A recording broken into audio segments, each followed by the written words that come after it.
You're listening to the world's smartest podcast network.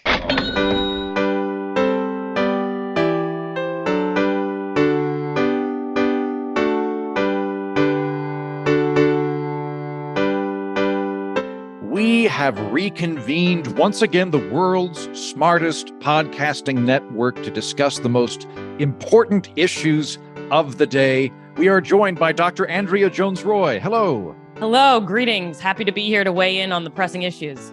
And Michael Ira Kaplan. Hello, Michael. Shalom. Good to be back with the brains. Shalom. And fresh off the charts as number one on comedy on iTunes, it is Turner Sparks. Hello, Turner. Hello. How we doing, brains? It's always good to be here. Good. Hey, congrats on your album, Turner. Thank you very much. Thanks to all of you. Thanks to everyone listening to this. Everyone from the World's Smartest Podcast Network, from Heaton, Political Orphanage crowd, the Heaton heads to the Roy boys. Everybody pitched in. Everybody Lost Americans. The Lost in Americans, the Losers in America. Everybody pitched in. Everybody bought it. And we debuted at number one in America on the iTunes charts. And a ton of people are buying the signed CDs. So we still only got a few of those left. Thank you, everybody. Genuinely. Right. It's pretty cool. I like you say we debuted. We were all part of this. Yeah. Well, it's the royal we. You can't. Yes. It's so. It feels so odd to be like me. So even though it is a whole me. It is a solo album. Yeah, it's in a me endeavor. You just have to say we to feel less like a total prick. Yeah, so. You got a team. I like it. And Turner, it is a decent intro to what we're going to be talking about today because you are now a top billing comedian. You were already a very, very funny comedian. Right. But you now have the primatur of iTunes and Apple confirming that you are indeed funniest comedian. And you sent out a story to us about another comedian that is very angry right now at how poorly his film is doing. So can you explain that situation to us? Yes, thank you, Heaton. So here's the quote. As you said, his movie did not do well at the box office when it opened. The movie's called Bros. The movie is about, he is a gay American man, and it's about him and another gay man. I think it's their rom-com. It's their love story, right? The first gay rom-com. The first gay rom-com, if you don't consider Brokeback Mountain a rom-com. that was hilarious. Yeah. Documentary. Here's his quote. He went on Twitter and he said, even with glowing reviews, great Rotten Tomato scores, and A cinema score, etc., straight people, especially in certain parts of the country, just didn't show up for Bros. And that's what's disappointing, but it is what it is. And then at the end of his tweet, he encouraged everyone who isn't a homophobic weirdo to watch Bros in the movie theaters. That's a great way to get quotes. Is that how you did it? Is that how you got your album number one? You went out and yelled at everyone? I said, anyone who doesn't like straight white men, white straight men, isn't the problem is they're not seeing my movie. These non-straight, my whatever.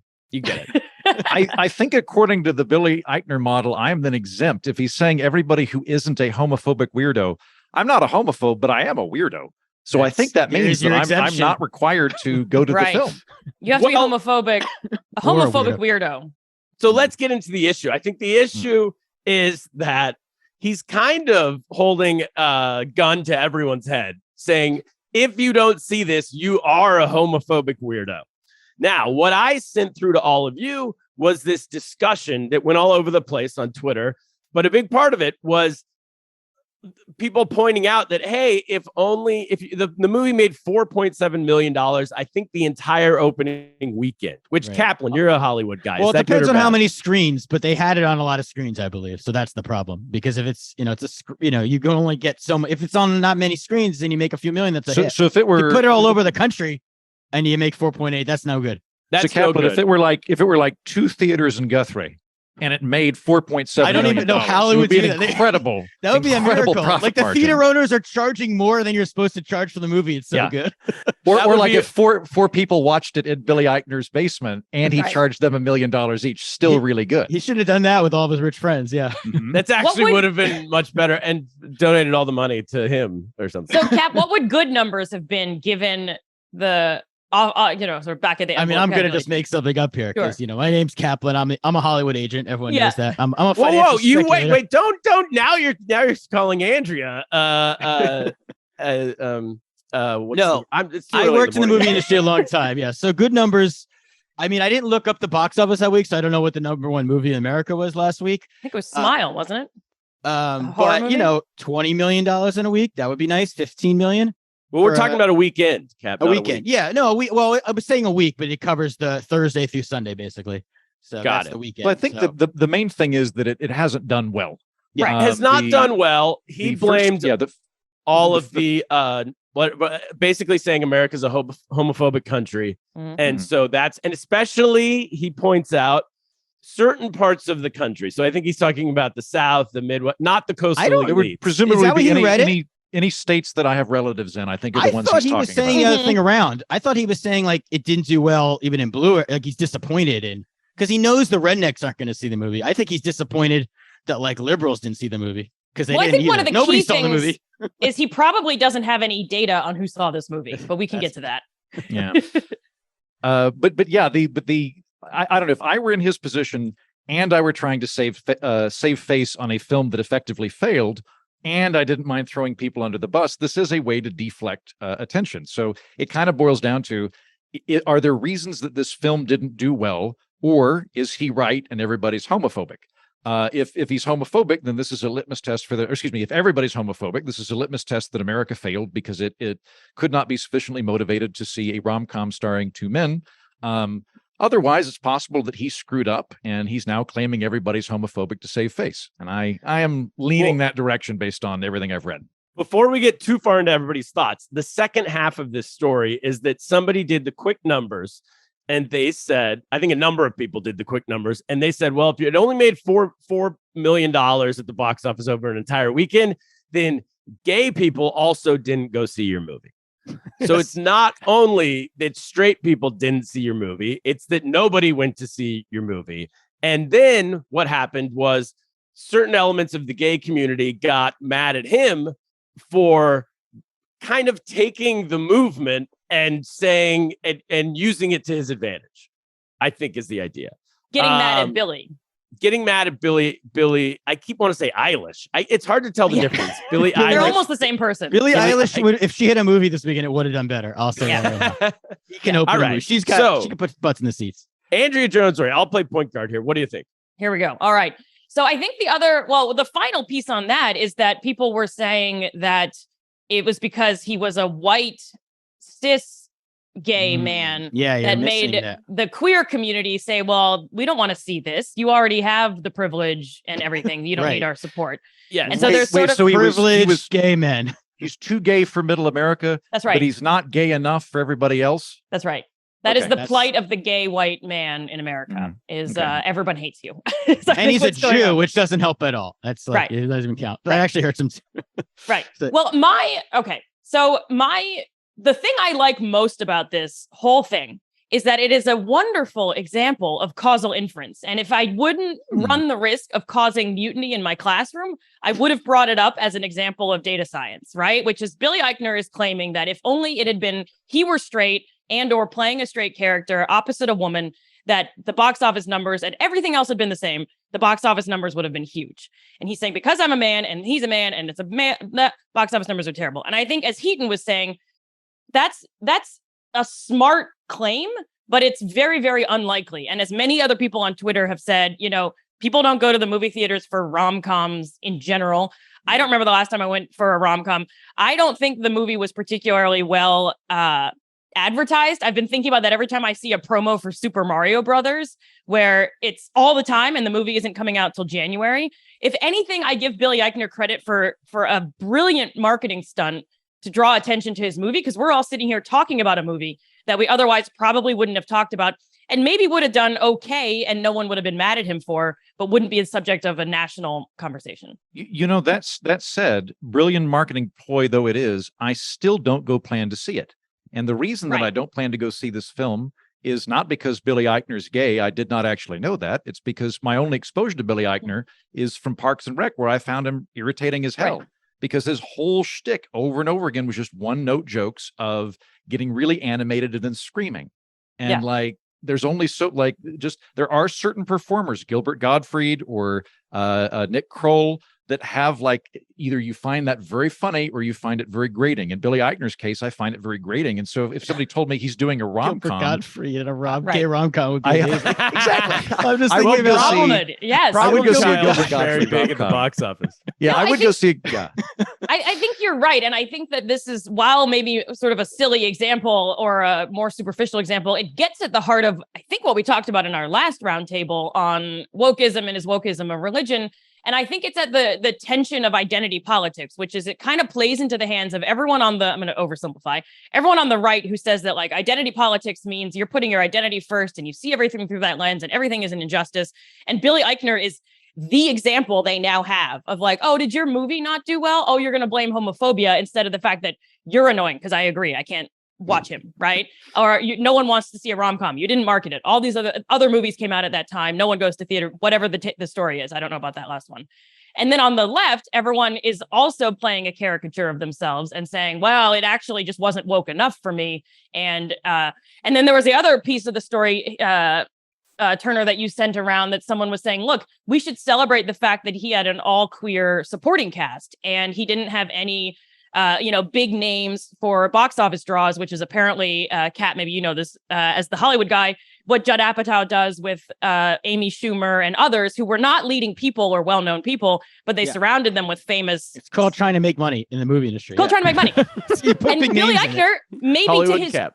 his credit for the LGBTQ community, said, no, I want all queer representation, which is maybe great, but you also have to accept the fact that that means that no one's going to come see this because there's no one famous walking into the thing. So there's just 100 reasons why it's probably not that. And I think it's damaging to the whole left-right debate about identity politics. If I'm understanding you correctly, you're making the crazy claim that not having box office draws would result in drawing less people to the box office. That is the logic you're following. That just sailed over the Eichner model. That's the thing. He's Kaplan, go ahead. Kaplan, what do you think? A couple things. One, to piggyback on that, you can't have it both ways. You can't do a movie that's already a niche audience, right? You know, like 5% to 10% of the population is, I don't know the exact numbers of people who are gay men in America, but it's not mainstream. It's like 50%. Right?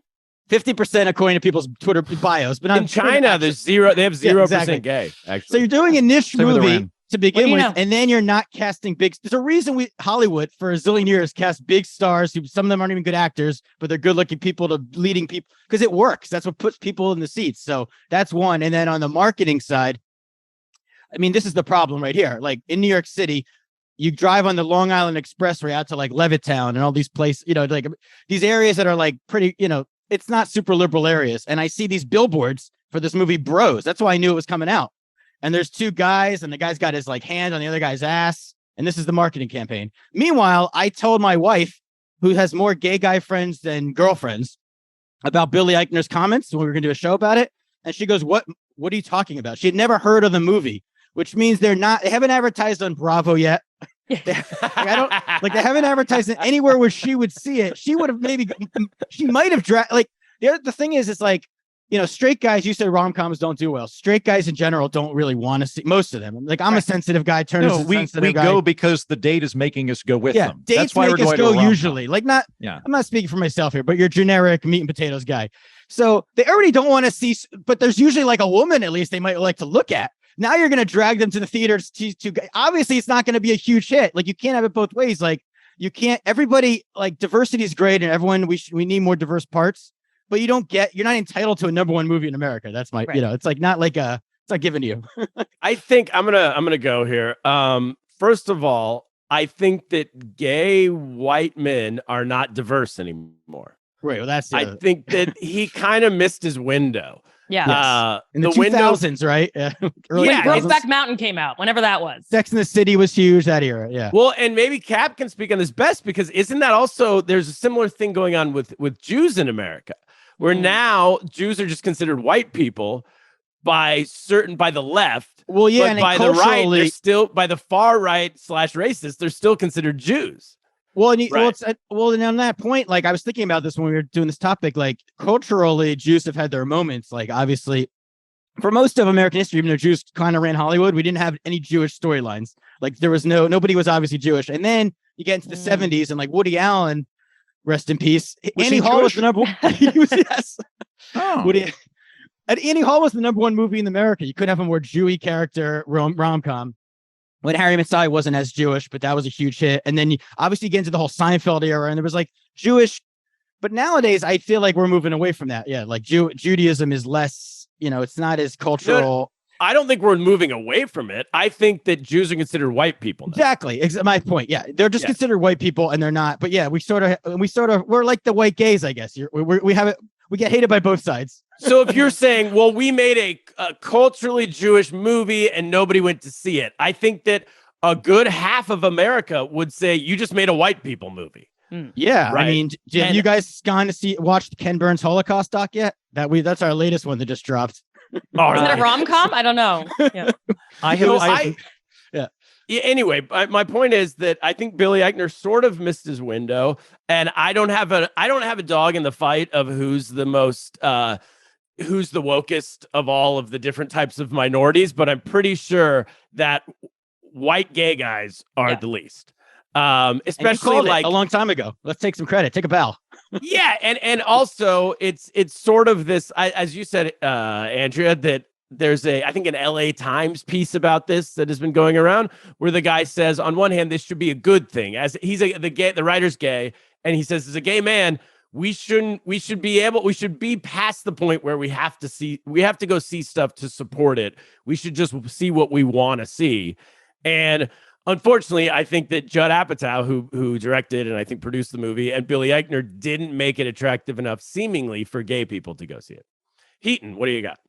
A few things. So first, on the note of like who's the most diverse, I think this does harken back to the woke as religion conversation that we had when the last time we convened.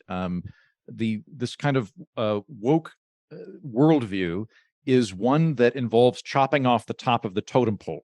Whoever's the top of the totem pole must be knocked down. There's no stasis point where that stops.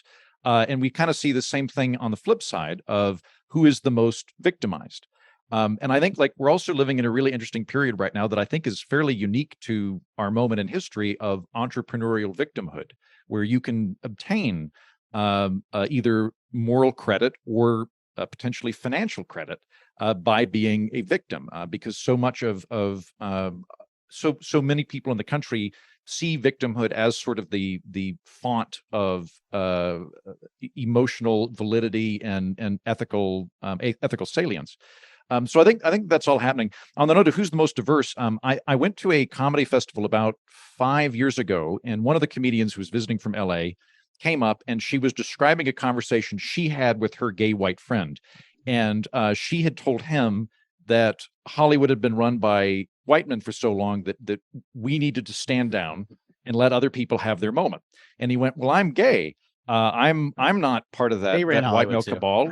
And she said, "No, it's not different enough. You had your moment. You need to stand down and get out of the spotlight." And I thought that was such a awful mindset of thinking of attention and creativity and entertainment as some sort of limited bandwidth that has to be accorded to people. All of us host shows. None of our shows detract from one another. We're at a period now where everybody can go out and do their own thing. It's never been easier to make a film than it is right now. It's never been easier to get on Netflix in front of a ton of people. You can start a podcast with your phone. Like it's the barriers to entry aren't there they used to be. Exactly. Yeah. And I rather than trying to figure out who's the most victimized and how do we make other people that, even though they don't really share in the sins of whatever happened, how do we victimize them to compensate? A way better way of approaching all of this would just be to expand the field and figure out how can we grow that spotlight? How can we have more people in it? Final bit that I'll say on this, I very much agree with everybody. I don't think that Billy Eichner didn't get a big draw because America's homophobic. I think that they just screwed up on the film, and that's the why. But I'll add to that something that I've noticed in entertainment the last year or two is that sometimes people will make things that we ought to go see, and they'll be surprised when people don't want to go see it. And here at the Fringe Festival, I would see this occasionally in Edinburgh, where there'd be a bunch of really, really, really funny shows, and then someone would do a show that is about the refugee crisis or climate change or coming to terms with their sexuality. And you could tell by the poster, this was a very serious, important thing. And it might well be a very laudable thing to go see, but it didn't look fun. And so I wouldn't go see it because I was at the fucking Edinburgh Fringe Festival. You're a homophobic weirdo. Yeah. Because I know I'm getting drunk with a bunch of comedian friends. Like if I went to the circus and they were like, by the way, you can either see the trapeze act or there is an installation on the Holocaust. I would go. I am aware the Holocaust is really important. The Holocaust circus. I mean, I would. I didn't even think of that. Depending on who was claiming. If it were, I wouldn't go see a Holocaust circus run by Nazis. I would go see a Holocaust circus run by Jews, depending on what they were going to do with it. But if it were, very important and everything, I acknowledge that. But I don't always want to go see the important things. Sometimes I just want to go have fun. And it's entertainment. It's supposed to be entertainment. That's the point everyone seems to be missing. Comedies and rom-coms very much fall into that category of like, look, dude, we're here to laugh. We're not here to be elevated as a people. And very good examples, Heaton, of things that did it successfully very recently. Crazy Rich Asians. Yeah. Super success. Made bazillions of dollars and is one of those that, hey, we should go see it because it's the first. They did the big thing where this is the first all Asian cast since like a movie in the 90s, the Joy Luck Club. But it was also fun. It was a bunch of Asian stars. They basically got any Asian star ever to all be in this movie. To show up, podcast. And they all George did it. Takei in it? Oh, he's not. He should have been because he's gay. They didn't want him. That's true. Yeah. Michelle Yeoh was in it. Ronnie Chang was in it. Everybody, and it was fun, and it was big, and it didn't take itself too seriously, and it killed it at the box office. A Black Panther killed it at the box office. It's a superhero movie, right? And then all of the Medea movies, all the Tyler Perry movies do great, and those are ones that they're all ones that you are supposed to see, but also they're fun. And this might be fun. I mean, it might, Bros, it could be a fun movie. Yeah, my wife wanted to go see 12 Years a Slave was a lot of fun. And that's we were going to go see it. Well, for you, maybe, not for me. No, I get your point. And but honestly, what you're saying makes me think like on the flip side, if you want your group to still be considered like lower on the scale of like, most discriminate against, the fact that you don't do well is a good thing then. Like, that's a good point. Like if everybody went to see it, if like gay rom-coms were all the rage. That's a good point. Yeah. Well, I think Billy Eichner would rather have more money. Prize canceled. All right, I'm going to be the left whisperer, but as the token lefty on this roundtable to translate some of these things. So, so I think Heaton, your point around, and I agree with you, but I'm gonna say what everyone to the left of me is yelling in my brain right now. So I agree with you that the barriers to entry are smaller for anyone, right? You can do a podcast with almost no resources. I think what people are saying about it's time for you to step back, to stop taking up space, is to say that once you have the entry, who is in your network and who you have access to, that hasn't changed, right? And so it's like, I can start a podcast, but if I'm a Black, queer, disabled person who doesn't have connections like Kaplan does to Hollywood, then it doesn't matter. You can see how well my Hollywood connections have done. We're sitting here on our high horses. We're going very happy Yom Kippur, Kaplan. Yeah, Gemar Tov. Did I say that right? Gemar Tov, yes. There's a good, that's a great righteous Gentile. You don't say happy Yom Kippur. Kaplan and his friends have Hollywood a Jewish connections. friend of mine, and he did not respond. So I was like, I said that wrong. Or I'm not entitled to say no, it. I think you're just out more Jewish than your friend. You just proved him. Good work. Anyway, thank you. Yeah. I think the argument though is that I agree with you that we should be thinking of it as non-zero sum, and in principle it is. But I think if you think of the attention people could pay to things, that is zero sum, and that we're still getting a lot more, there's a lot of talk of like heavy air quotes amplifying voices that are marginalized. And so I think the argument again is the counterfactual that if these people, these indigenous, gay, whoever people were better connected, they would all rocket to the top. But since they aren't better connected because of all the biases, we, the privileged, need to step aside and allow them to. I'm not saying I agree with that, but I think that's the argument. The second thing I will say that's very, very tricky about being on the left, here's why I'm going to play my own victim card, is every time this sort of thing comes up, I have to question myself, because I think Billy Eichner is annoying and I would never see his movie, and I don't like rom-coms, and I'm not paying for a theater. It's a recession, whatever, right? Of inflation. Bigot. There's so many reasons. Yeah, I'm a huge bigot. But then I start to think and I say, well, maybe I am homophobic, because there's part of me that, even though I don't like rom-coms, I like definitely don't want to watch two men in a wrong. I don't know. I can't. So it starts to make me like gaslight myself, right? I'll give you another example. I was walking in Central Park a couple months ago, and it's important for the story. This black kid comes up to me and tries to sell me like a Snickers bar or something. And I said, "Oh, no, thank you." And he was like, racist. And I was like, really? Yeah. And I was like, I'm vegan. That's way worse, right? Like, first of all. Second of all, since then, I've been thinking, am I racist? Because this, you didn't buy Snickers to support his. So if you're far enough on the left basketball team, you're in an exercise of constantly being like, well, I have to acknowledge that deep down I am racist and I am homophobic and I am this and I am that. And that's not fair. That's I like the burden Snickers, we bear. Do you like Snickers? I'm vegan.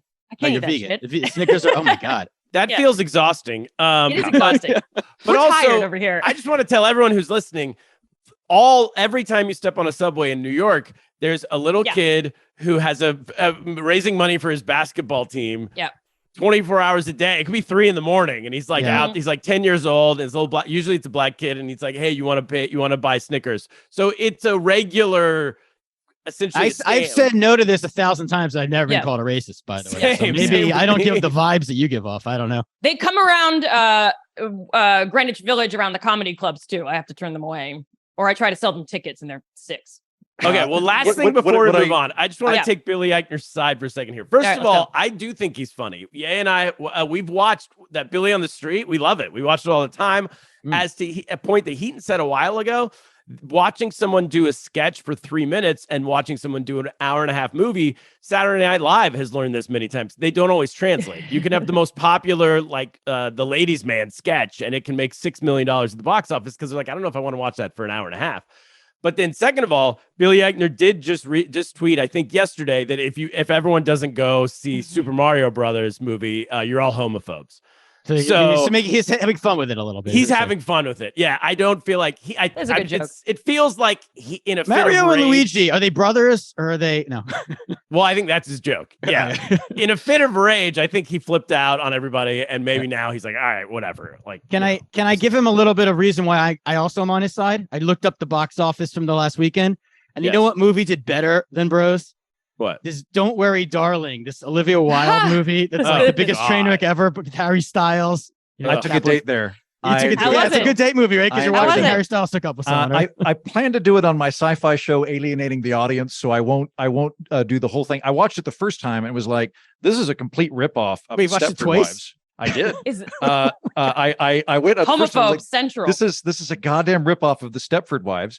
And then I thought about it and I was like, you know what? I feel like that fear of men capturing women and turning them into 1950s automatons is almost like a genre unto itself now of kind of like futuristic female fears. And I was like, insofar as that goes, it's the best version of that I've ever seen. It was very well done. I suppose I'm again as the evil white patriarchal male character. I don't like the Billy Eichner film, but I enjoyed that film. But as a date, this is an interesting question. Do we think a gay rom-com is a good date movie? Because, or no? Yeah, you get women like fluffed up a little bit. Well, with the right type of as a man with the right type of woman. I mean, if you live, it shows you're like divert. It shows you're you're open-minded, right? Yes. Yes. I would say in places like New York, San Francisco, in like the big liberal cities, you can feel pretty safe that you're getting points. If you want to go real cynical, you'll get points by taking a first date to a gay rom-com. Yes. Start making. I would say it's even better than a regular rom-com. Yeah. As you're showing that's how they should be marketing it. Maybe come to us, Billy Eichner. Now Billy Eichner messed up though, because now he made such a fuss about it that if you do it, you're going to say, oh, you're just doing it out of shame. You're not going because you want to. Right. It's like if you tell your boyfriend, you're like, you better bring me home flowers. It doesn't mean as much. Well, plus, if everybody's doing it, I mean, you could go out on a date with a girl and she's like, I went on a date with a guy last week. He already took me to this movie. You know, every straight guy is using this movie now. I think the name of the movie is no good. Right. Bros is confusing. Bros? Yeah. It sounds like fratty. It sounds like a fratty, like, I wouldn't go see a rom-com called Bros in general. Like, I don't like stoner films either. And I don't like kind of dumb bro-y stuff. So like, to backtrack a little bit, Andrea, I'm glad you brought up the kind of counter position of connectivity and whatnot in Hollywood and all of that. And I hate those arguments. I know you're not throwing that at us. The reason I hate those is because the implication of them always is, man, I am a dismal failure. If I'm a white guy and this is the level of success I have, and it's this giant red carpet, then I must have really fucked up to do as low as I am right now. Yeah, we all suck.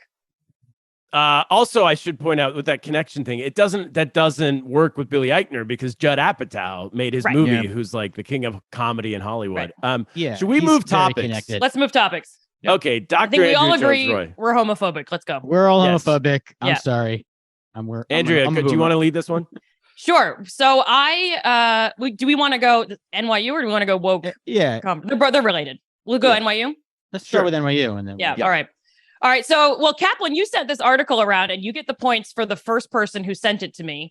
But I then was sent it by 10,000 people, including people I haven't spoken to in years, saying what's going on at NYU. So the New York Times article that came out says an organic chemistry professor at NYU was fired because students found his class too hard and they wrote a petition and the university let him go.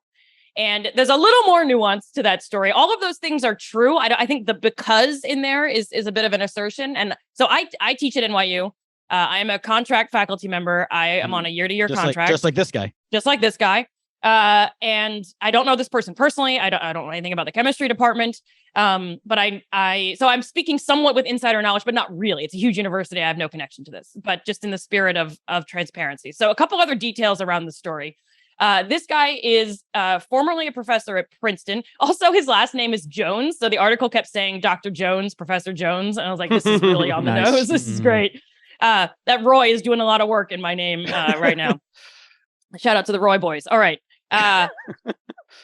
He was a professor at Princeton for a long time in organic chemistry, very esteemed. Apparently, he either retired or was let go or something, and then came to NYU. He's quite a bit older. There's some ageism going on here, but he's quite a bit older. He could have retired. He's written a textbook on organic chemistry that they use in the class, and you can literally wrote the book.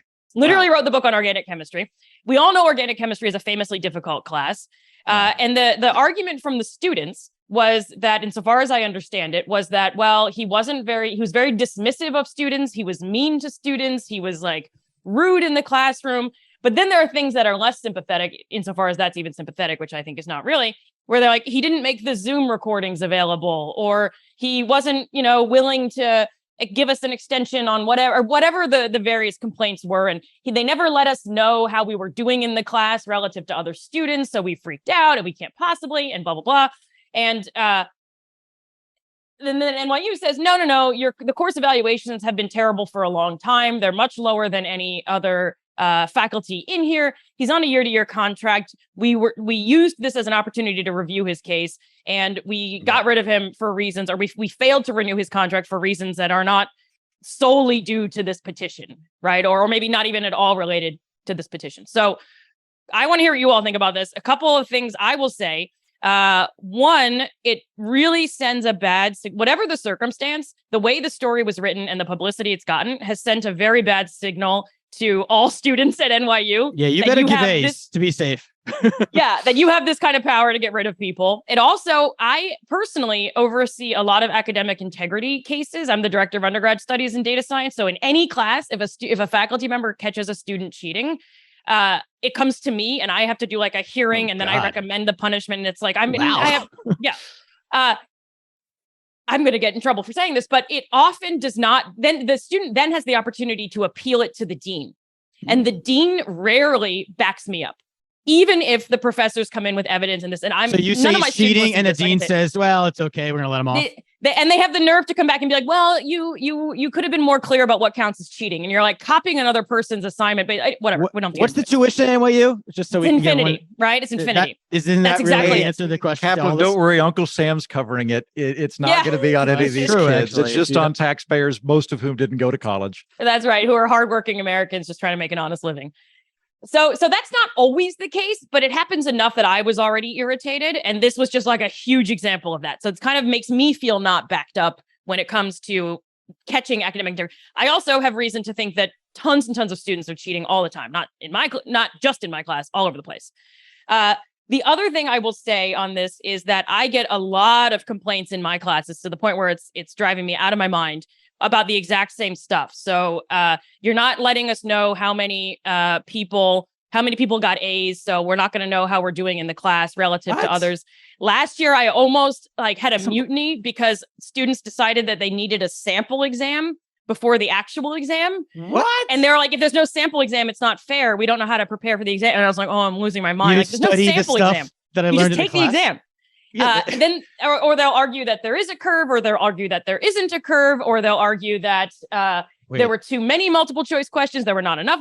We should have 2 midterms so we have more. Why do they have input in the test? I don't understand. I was going to say that. Why are they allowed to argue? So the whole thing is a mess, and I'm barely hanging on, to be 100% honest with you, because it's like, and some of it too, this is speculation, is, going remote.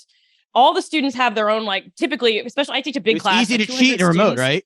It's easy to cheat remote. It's easy. Look it up. They all have group chats, so they kind of whip each other up into these frenzies about what the latest injustice is. And my co-instructors and I have to constantly say, focus on the material. Don't obsess over what this kind of question or that kind of question, or how should we. Part of me is sympathetic because you do have to, there's a lot of arms race for big, perfect grades and top internships and all of that. So they're all so obsessed, not they're all, but they're largely so obsessed with performance that they're not actually learning as much as I would like. That's my personal take. On the other hand, a faculty member who gets, the New York Times published this guy's evaluations, and not that the actual evaluations, but the numbers are really low. And I can't speak for chemistry, but it was very low. And if mine were that low, I think I would be let go as well. Can I stipulate one thing though? Go for it. My understanding is it's organic chemistry. It's considered a weed out class. It's like an introductory class where these are the kids who want to go to med school one day. So the teacher's supposed to be hard because you're supposed to, the kids who can't cut it. Like I've had a heart attack. I had great doctors, right? I don't want people who protested that they couldn't, they got a teacher fired instead of just did the work. Like, we gotta, so he's doing his job in a way, I think. You got to weed out. You can't all, just because your parents can all pay the tuition or you can borrow the money, as Ian said, you shouldn't all be allowed to graduate chemistry class and become doctors. Andrea, this makes me feel so much better about becoming older, because I'm eyeballing 40 and I have no fear about the incoming generation to replace me. This sounds great. I can just swat them around like Godzilla. If they have to take a sample test, I have nothing to fear about being replaced by younger people. I'm going to play this in my class. That's so good. Yeah, no, this is come at me. What do you get? Yeah, absolutely. Don't you think they should have flunked the kids who signed this petition? Like anybody who signed the petition should have been a trap. You're actually so here's my, because I'm a policy, or I'm a problem solver, right? I've been thinking a lot about this. We've done episodes on the other panel show I do about student loans. I've done a you do another panel show? No. I don't know. You know what? That slipped out of my mouth. You're the only panel I know or care about. If I ever paneled with anyone else, it meant nothing. I was just drunk at a hotel. Platonic panel. He's doing a "Don't Worry, Darling" panel later. He's the foremost expert on that movie. But I think the way we've set up university in the United States is a scam, and what I mean by that is it is most of the value of university degrees is that they are a positional good, and a positional good is an economic term meaning something's valuable because other people don't have it. If university degrees are useful because they have knowledge and that's it, that's different. But if they only work because other people don't have it, we can't design a system where we tell everybody, hey, the best way to become middle class is to go to college and get a degree, because once you do that, all those people that were already going to go to college, they're just going to get master's degrees. And if we all go get master's degrees, they're going to go get PhDs. And so trying to make that equal is not going to work. So what I propose is the following. We legally abolish degrees. They don't exist anymore. Colleges, you can't issue degrees anymore. You are legally forbidden from doing it, and you're legally forbidden from writing down a diploma or a degree on your resume when you apply for a job. You get to go to college because the knowledge is important. If you want to go to college, go to college. Go there as long as you want. Go there 2 years, go there 3 years, go there 4 years. It makes no difference. There's no finish line. It's just a question of how much knowledge you think you need to obtain. Because if we really as a society truly believe all this bullshit about how important knowledge is, then it should be worth just as much as you to go to Harvard for 4 years than it is to get a degree from Harvard. So that's what I propose. Get rid of degrees and enjoy, gang. I would propose the opposite. Legally give everybody a degree? No. You go through 4 years and only some people get degrees? Yes. And I think that if it takes you more than 4 years, it should be called something else. I think you should have 4 years to get through. Because when I was a senior in college, we had this guy living on our couch. He was the 6th year undergrad. His name was Blaze. Bradwell? No. Blaze? His name was Blaze. He lived on the couch, and his major was the drums. Was his real name Blaze? Oh, no, yeah. I think no. It was like I don't even know what his real name was. He was just this guy on the couch. That's amazing. Every college Blaze. needs a guy on the couch named Yeah, Blaze. everyone needs a Blaze. He woke up and he just like did a giant bong rip and then went back to sleep. And then every once in a while he would go to this class and play drums. But And his not that student loans often. were just paid off by the government. So Well, also, wait, that's at most it's $10,000 per person total, right? Yes. Right. And that wasn't playing off Blaze's 6 years of undergrad at University of Miami, That's which a is good point. $35,000 a year at that time to do it. But I want to say that I just believe, on one hand, I'm happy that some school, NYU, is finally being honest and saying, hey, listen, these people are customers. The customer's always right. This is good business. Like private universities are businesses. That's what they are. They're there to make money, unfortunately. And around the world, I think in most countries, a public education is seen as a higher stand. I know in China for sure. I think in the UK, a public school is seen as better than a private school. And I never knew why. I'm guessing now it's for this reason, that they're not serving customers, they're serving students. Maybe. I don't really know. Be. But do you think this would be someone would be fired? And Andrew, I guess because you're a professor, you might know. If this was, say, SUNY, like Cal, Berkeley, for example, SUNY Binghamton. They're still customers. They still need customers, right?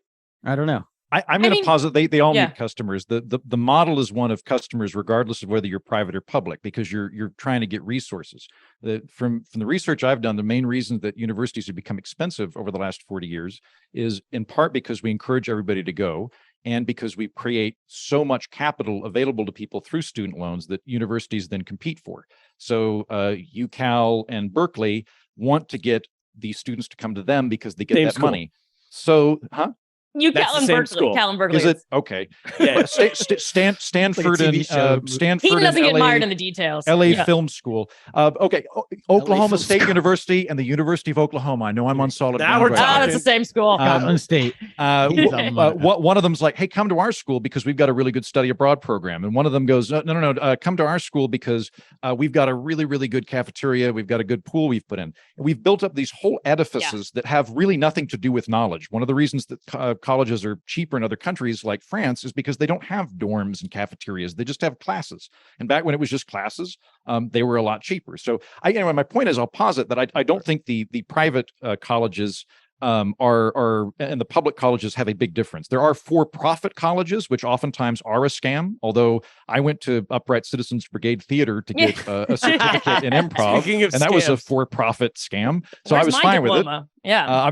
But I don't think like I don't know Sarah Jessica Lawrence College is somehow more greedy than Berkeley. They're all trying to get students, and that means they get funding from students.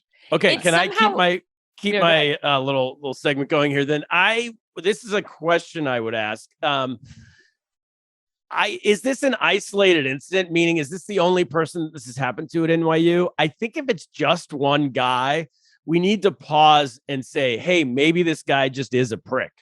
I mean, this does happen. Isn't he supposed to be a prick? It's an organic chemistry class again. Here's my point. Let me finish. Is that there was it's going to take you on a journey here for a second, but it'll loop around. Long time, Sacramento, California, from where I'm from, sports announcer. Oh, I knew you were going there. Named Grant Napier. And he was fired. Someone on a former NBA player who played for the Sacramento Kings and hated him at the height of the Black Lives Matter, tweeted at him and said, hey, Grant, what do you think of Black Lives Matter? Just curious. And he responded on Twitter and he said, thanks for asking, DeMarcus, who's a black guy. I think that all lives matter. Ew. And DeMarcus Cousins said, that's what I thought. LOL. The next day, this guy was fired. And he wasn't fired for saying all lives matter. He was fired because the last 30 years of his career, he's been a dick to every single person in the city of Sacramento. And they've been waiting for a chance to fire him. They finally got their chance. They fired him and no one stood up for him. But if it was a guy that everyone liked and he said all lives matter, the team would have called him and said, hey, that's not really what people do now. I get that you're older, but just go online and say, oops, I'm sorry. Black lives matter. I was wrong. He would have done it. They would have moved on. Is that the same case with this guy? That's a great question. And I think you're highlighting the fact that there's sort of two issues at play. One is the actual circumstances of the event itself. And it does sound, as you were describing that, it does sound like that might have been the case. But I don't know. I don't know this person. One of his colleagues took to Twitter to say, I teach some of these same classes. And he's been, not that popular among students for a very long time. So that's the closest I know, right? I certainly am not seeing anyone in my area speaking up and defending this professor. So there's the issue itself, which is that maybe it was time for him to go. But if he was tenured, right? This wouldn't matter, right? This would be a moot point. You can't be fired for being too hard if you're a tenured professor. Right. And I guess that's like an adjacent issue, which is to Heaton's point about the industry of higher education is that, colleges are getting more expensive because we're putting in fancier dorms, and there's one going up at NYU. And at the same time, we're relying more and more on adjuncts and contract faculty who you pay almost nothing, and often there's no benefits or anything. For the like record, professors are making demonstrably less now than they were 20 years ago. Even though universities cost way more, professors are not getting the windfall. He knows this. He's Professor Heaton.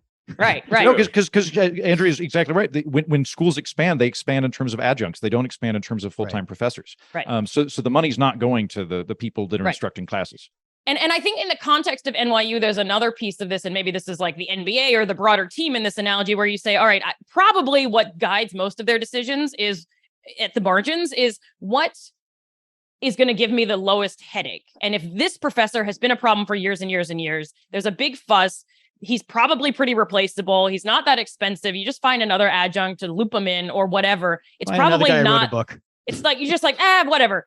So there's the issue itself, which is, I don't know enough to really say, but it does sound a lot like the case that you just described, Turner. But then there's the second issue, which is like the New York Times coverage of it. All kinds of stuff happens at NYU that is not covered in the New York Times. And reading that article, I haven't been fired, but a lot of the examples were so familiar to what I've experienced. I was like, maybe I should write to them and say, hey, cover the difficulties I'm having teaching at blah, blah, blah, blah, blah. Many of my students are great. Let me be clear, but there's a lot who are not, right? Or not, there's a lot of complaints and it's getting worse.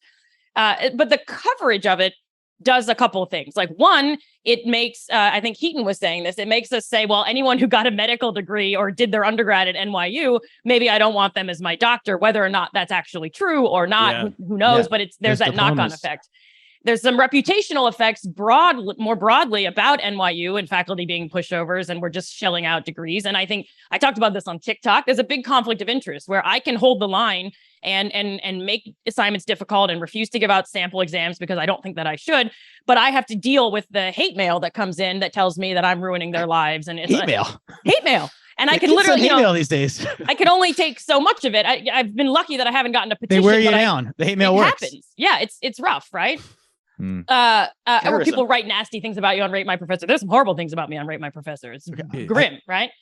But the third thing, and this ties to something else that I wanted to talk about today, is perceptions of universities in the United States as these ultra woke, super sensitive places where you're not actually there to learn or gain knowledge. And I accidentally went to a something of a far-right populist conference in Budapest last week.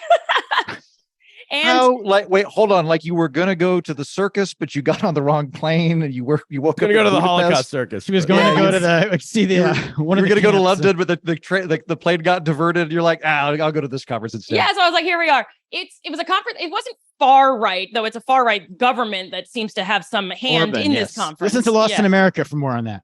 Oh, great. Yeah, very good. Well, I met the president last week. You met Orban? No, he's the prime minister. The president is a woman who's in his pocket and is obsessed with family and hates immigrants. Oh, good for her. Female president. Can you book her on the pod? Good for women. Glass ceiling. Yeah. So it's a conference called Brain Bar. It's really in the ilk of, remember when they started a university, I think it was in Austin, called like the University of Free Thought or Free Thinking. The University of Austin. It's I think it's still being made, right? Yeah, it's still being it's made. the Free Speech University, basically. Yeah, but they canceled. But they put out a big letterhead with all of the advisors to it Right. that included like Jonathan Barry Haidt, Weiss, and Peter Boghossian, and Barry Weiss, all those. Yeah, Right. So it's this thing called Brain Bar, and one day. I got asked to do it years ago, and then the pandemic hit, so it got delayed a whole bunch, and so I kind of like stopped. I was like, whatever, I don't know. I just thought it was like a public talk about cool stuff, sort of like future tech oriented. So I talked about data science, but then I get there and I meet some of the other speakers, and it turns out it's all basically, Jordan Peterson wannabes. And, but it was interesting, right? It was people who'd been canceled and were on the other side of it. And I was talking to them about what that was like. It was a lot of people saying, I think land acknowledgements are a joke. I think forcing people to say pronouns is ridiculous. And I was like, I mean, there's a lot to be said about that, right? Like, I sort of agree with a lot of what they're saying, but the big ilk of it was we are a bastion of independent thinking that is against the indoctrination of Western education that's causing everyone to be woke and sensitive and unable to think. And I think that this NYU article coming out, especially on the heels of this conference, they're all high-fiving for sure over there, where they're saying like, you can't even have an education because they were upset the professor was mean to them. Like society is. It does. It goes plays to that point, the like conservative talking point, basically. Like there were presentations from people saying like, oh, Gen Z is too sensitive and they're too weak and society is failing and men can't be men. Like it was interesting. It can't be to men. say the At least. this point, all that. What do they think of Bros? The Bros movie. Yeah, I think it was banned. Speaking of freedom of speech. Well, Andrea, what was your answer? Because what you just told us a few minutes ago was pretty enlightening. I had no idea it was that bad. I mean, like, I don't think there was ever once, and we can go around the panel here. I don't think I ever complained to my professor once in college. We didn't have ratemyprofessor.com. That wasn't a website when we were in college. I don't think I had my but did you email address. So I did. I will say one thing I did. To show that I'm a bit of a hypocrite, because we would do it in class. You'd rate your professors when they weren't, when they were like adjuncts. I don't remember. I had a writing professor once who was the worst. Like I got a flat tire once and she docked me an entire grade because it was late. There was another kid. I remember this very well. He missed a class because his grandmother died. And she said she had to see a note she wouldn't like accept it as an excuse. Your grandmother has to write a note. Yeah. So, and she graded us really harshly. And then when we had to write these reports, like you'd have to fill out she gave us a whole speech before she handed them out about how like the grades you guys have, you think you have, but I've been doing this whole trick basically all semester. You're actually going to get better grades. I've just been doing these to keep you focused. And then they handed out all these little booklets that were supposed to rate her. And I just went off.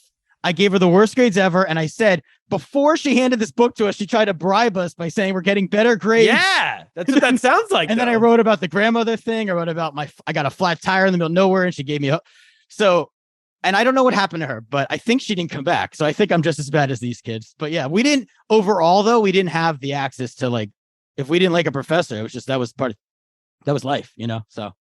It was a different world. I also don't remember, like you said, I think you said some stuff, Andrea, about they're wanting updates along the way. Yeah. Like that was not part of college at all. The whole thing with college is you had a midterm and you had a final. You had a syllabus in the beginning. And we almost had like no homework in the middle. Yeah. It was just midterm final. And to the point where I remember my senior year of high school, the high school I went to, our teachers would do that. To the second semester senior year, you had just a midterm and a final, and the point was to get you ready for college because that's what college is going to be too. Yeah. And they'd say, I don't care. We'll assign homework throughout the year. You can do it if you want. You don't have to do it. We're just giving you a midterm and a final. You're all adults now. It's up to you. Yeah. So somewhere along the way that got lost. I certainly don't remember ever wondering how other people were doing in the class relative to me. And every year that causes such agony. Worry about yourself. Don't worry.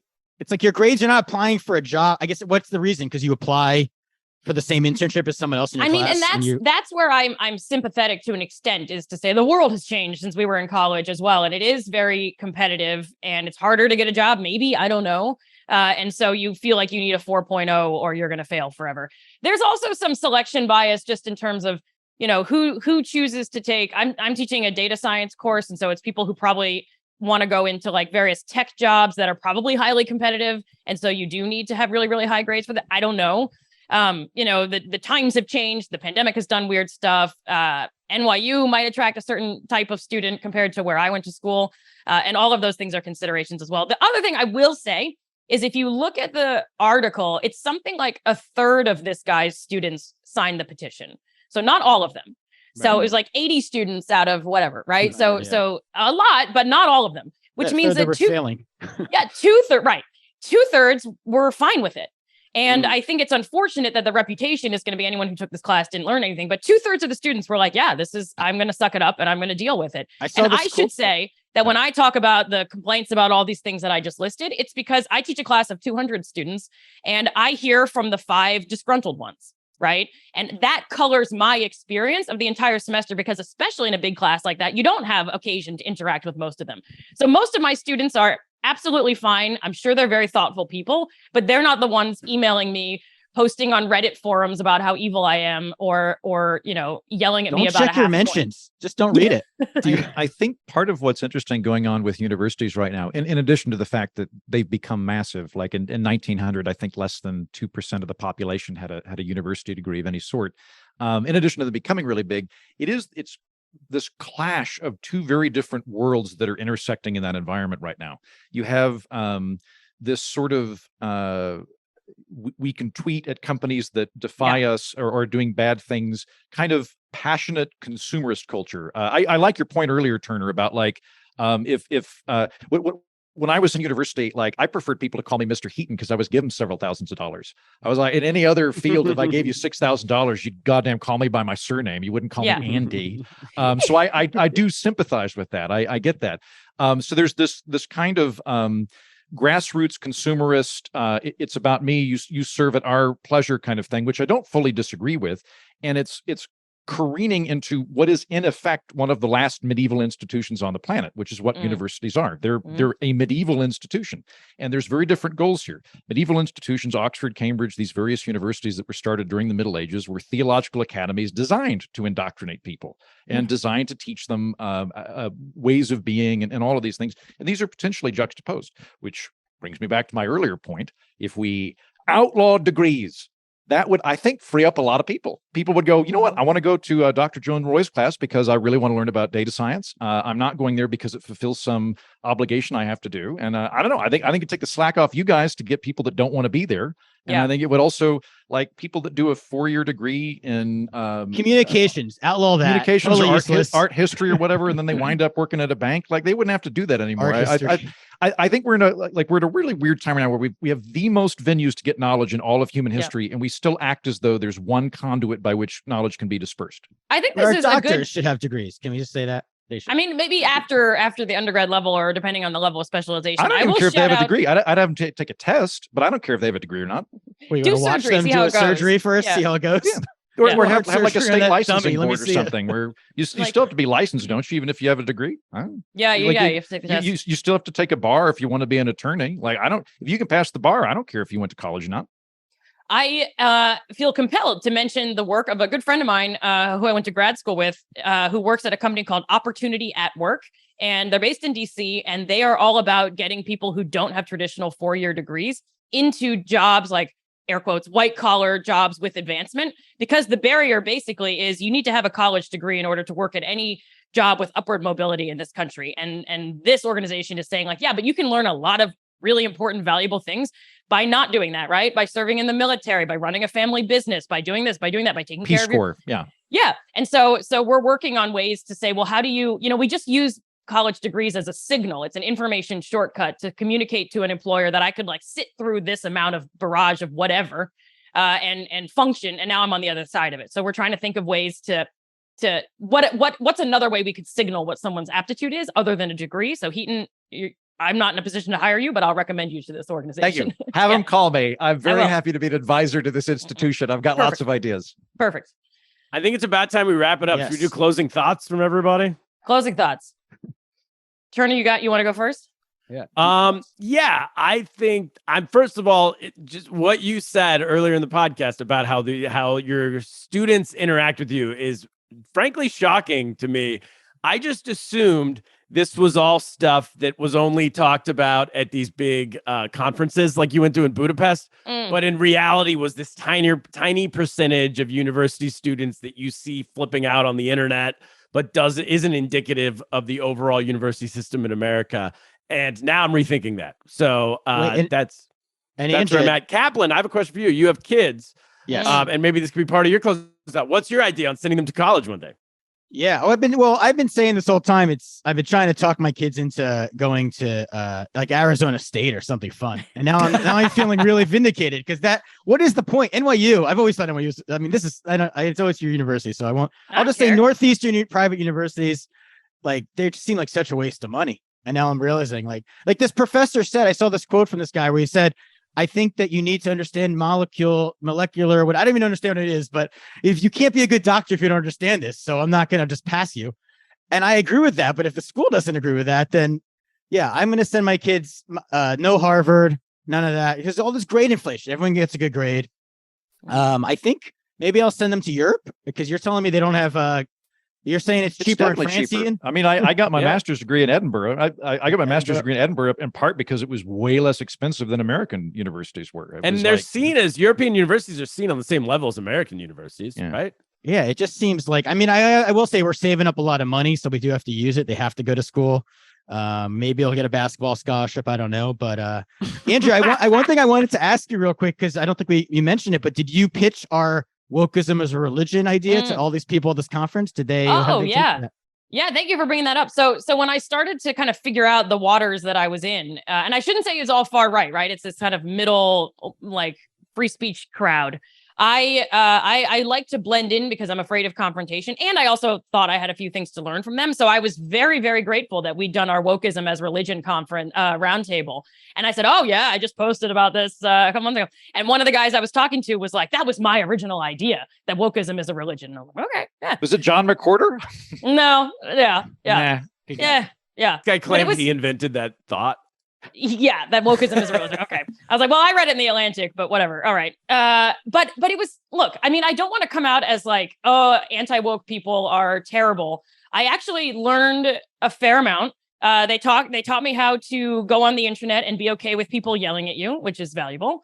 And I felt good getting out of my own liberal not comfort zone, but world of wokeism where no one would ever utter the words, what if we didn't do a land acknowledgement, right? Whereas at this place, we're sitting at this fancy dinner and they're like, land acknowledgements are garbage. And I was like, yeah, they kind of are. And so it kind of felt good. And I was like, maybe I'm anti-woke. Am I getting converted? But I also observed that on the other side, the anti-woke people kept saying, oh, the people on the left are brainwashed and it's a religion. But I think it's true for the anti-woke people Everyone's as well. brainwashed. Like if you start to say the word privilege, they're like, shut it down. Where you're like somewhere in the middle, there's a valuable conversation to be had about inherited wealth, for example, and race or something like that, right? And so I find that they're just as religious. And the thing that makes me more nervous is they claim to be independent, objective thinkers. And anyone who claims to be an independent, objective thinker makes me nervous because none of us are independent, objective thinkers. I claim to be that. Yeah, well, other than Kaplan. I'll tee off that for my closing thought, because I think this applies both to the anti-woke seminar that you went to, as well as the Billy Eichner story that we discussed at the beginning of the program. One of the things that really irritates me and is kind of my bright line for engaging in conversations about privilege or bigotry or whatever it is it seems to me there's a very, very big difference between expanding a conversation based on these concepts versus shutting down a conversation based on these concepts. It's one thing to say, I have certain viewpoints that you may not have. I'd like to share them with you, and let's expand the scope of what we're discussing. That's always welcome. We very much need that. It's very different to say, who you are, your background, whatever it is, disqualifies you from holding an opinion, or disqualifies you from holding a position, or disqualifies you from having an experience a la Billy Eichner. And so I commend people that are expanding conversations, and I condemn people that are shutting them down. A+. Very well said. And I just wanted to add one thing, is that my parents were at their 50th college reunion last week. And the kid came up, the student came up to introduce them and immediately started with the land acknowledgements. So that is going on. But you know what? I think that's okay. I just think they should make the class a little harder. So that's my closing. Dr. Andrea, what you want to close this out? All right. Well, I think maybe we have become obsessed with woke versus anti-woke because it does tend to be fodder for our roundtables. But I think it's important that I like having these conversations with you all. And when I was in Budapest last week, I was like, I got to talk to the roundtable about this. So I don't have anything wildly profound to say other than, Heaton got an A+. Turner, you got a also an A+, and Cap, you got an A+, which means you all should panic because only one of you is going to get an A in the end. Oh boy. Right. Yeah. Curve. Well, in my That's how family, it works. C equals degree, I was always taught. So Yeah. A+ is actually, beyond. Here's a closing thought for you. So when I was a TA in grad school, I was a teaching assistant for a course called Introduction to International Relations. And we were going around and like group grading the midterm so we all could figure out how to coordinate among the others. And the lead professor said, you know what? If you get it a little bit wrong and you give them points where they shouldn't have gotten points and you go a little bit easy on them, it's fine. It's not brain surgery. We're not training these people to be doctors. Exactly. And I was like, all right. And so I was nicer to them. But I feel like the organic chemistry professor should not be like that. That's my concluding thought. Exactly. Everything else is a joke, but a few degrees matter. Turner, That's it, everybody. Your concluding thought in? Me? Yeah. I did. you- I started We out. I concluded a while concluded ago. My first. short-term we keep memory talking. shot. So we are part of, this is all the world's smartest podcast network. We, Kaplan and I, have Lost in America podcast. We talk to comedians around the world about the global news events happening in their country. Go subscribe now and rate and review us. We haven't had a review in a while, but Don't rate us like these professors, right? Yeah, I was gonna say we it better can't be handle 5 it. stars. No, we say whatever you want about us. Just make it 5 stars. That's but true. you can trash us in the comments. I should say that to my students. I have been Andrew Heaton. I am the host of The Political Orphanage, which looks at various issues from a nonpartisan perspective, and I'm fairly pithy and glib. Last week, I had on a war correspondent friend from Latvia who's covering Ukraine, and we really got into what Putin's up to. A couple of weeks before that, I did a deep dive on nuclear war, which is just straight up 2 hours of doomsday porn. So check out The Political Orphanage. I'm Andrea Jones-Rooy. I'm neither pithy nor glib, but I have a podcast called Majoring in Everything, where I talk to people who excel at more than one thing. So we're in the middle of season 2. Turner was our first guest talking about entrepreneurship in China, stand-up comedy, and all kinds of amazing stuff. This week's episode is Tyler Whitman, who you might know from $1 Million Listing New York. And coming up next, we have Dino Bidala, who's a lawyer, political activist, radio host, comedian, and a bunch of other stuff. And Cap will represent real estate later on too. Yeah, you bring on other real estate people. I mean, I'm trying to. When get you're on involved in reality career. TV, I'll bring you on. Trying to start my career up, and you just. All right, there's room for 2 of us. Yeah. That's it. Thanks, everybody. Thanks, gang. Thank you. Get lost. And that's our show. Thank you so much for joining us for season 2 of Majoring in Everything. We're very excited to bring you all the amazing guests we've got for you this season. Don't forget to keep majoring in everything yourself. And Eric, did I do it? Is this a good second outro? See you next time.